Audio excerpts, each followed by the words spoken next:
This is Win News.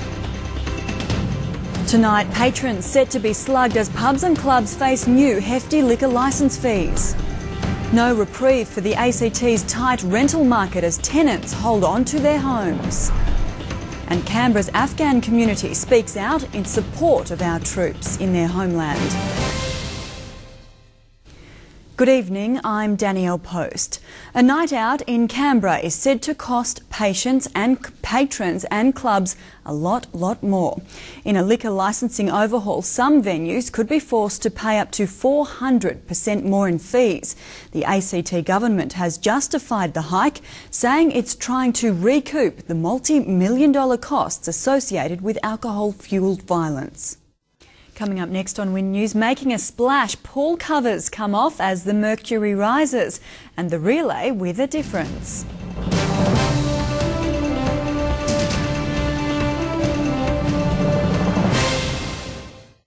With winter gone for another year, Canberra's pools are preparing for an influx of swimmers. Historic Manuka Pool will open from tomorrow for its 80th summer. Does look like fun.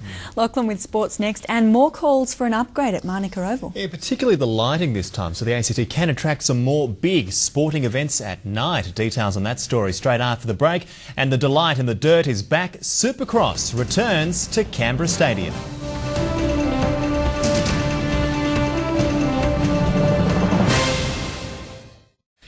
Braidwood's Lawson Bopping hopes to use the home crowd advantage at tomorrow night's Supercross to improve his standing in this year's Lights Championship. The local rider is fifth after round one, but says he's confident of taking out the second event at Canberra Stadium. This is what Canberra Stadium looks like with over 6,000 tonnes of dirt. Some of the best riders in the world put the newly built course through its paces ahead of round two of the Supercross. And while noisy motorbikes and rev-head action may not really be your cup of tea, you've got to admit that what these guys can do out there is seriously cool. If it tickles your fancy, the gates open at 4 with the dirt to fly from 6:30. Erin Molan, Win News. ACT Cricket has joined AFL Canberra in calling for urgent upgrades to Manuka Oval. CEO Mark Vergano says lights and more seating is needed to ensure the capital doesn't continue to miss out on hosting big events. Turning to football, and Canberra's W League team says it's improved its strike power up front and will be a force to be reckoned with this year.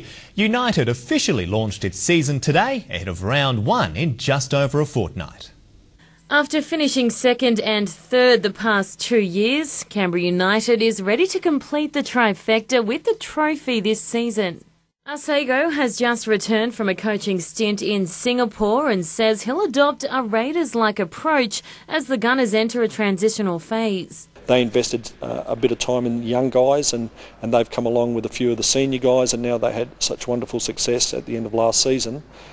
So we'll need a little bit of time. Erin Molan, Win News.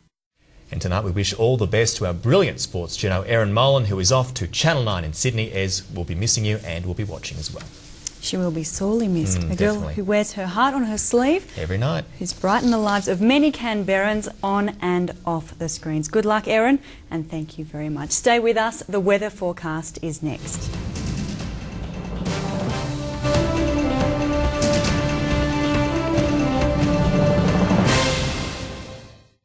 A bright blue sky to finish off our Friday. It reached a high of 23 degrees in the capital. Right now outside it's fine and 20. Sunday, some isolated showers on the cards and cooling down.